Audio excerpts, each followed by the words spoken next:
hari raya tergenang daku kepada si dia.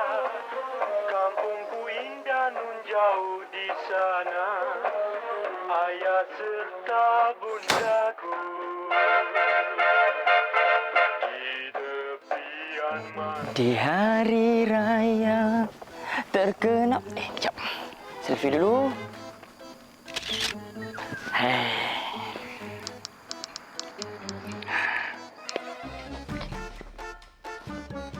Okey, semua dah siap. Jom gerak.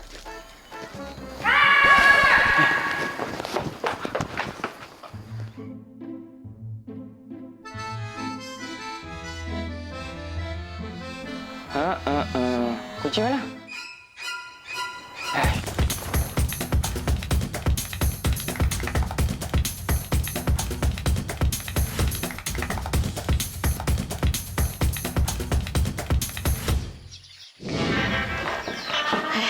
Tadi ada atas meja ni. Mana pula begini?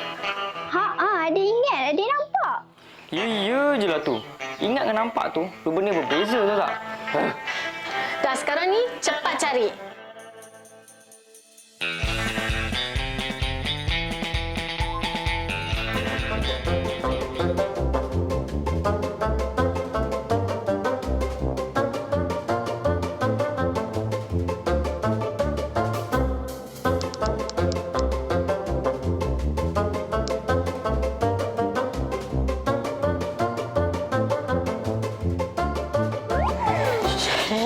Sekarang ni dah pukul berapa ni? Kita dah ni Umar Maklum, Umar Makcik, Umar Mak Teh, Umar Maksud, Umar Waindo, Umar Wanda.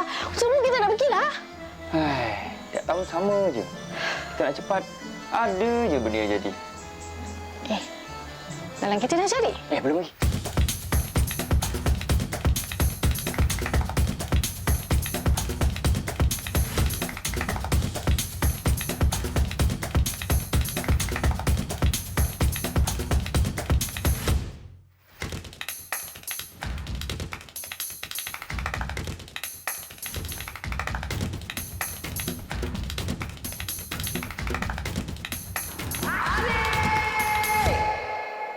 Adik nampak atas meja tadi. Adik pegang kejap je. Takut hilang.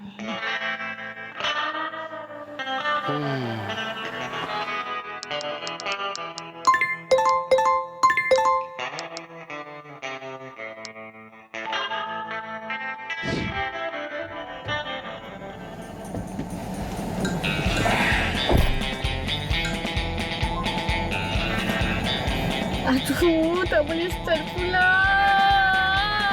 Relax. Ini kan kereta TV. Memanglah tak ada bunyi.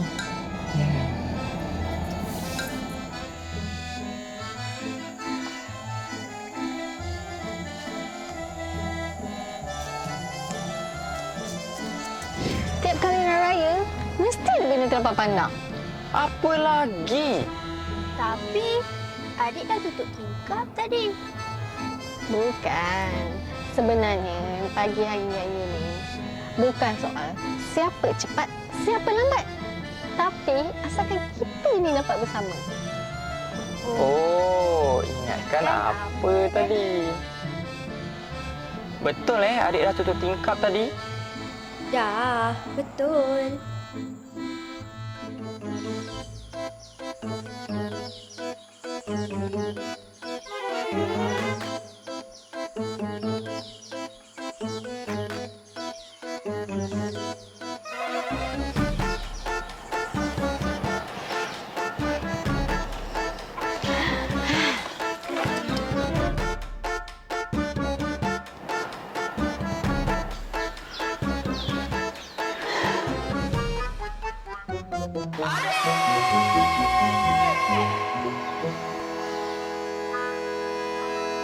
Alamak.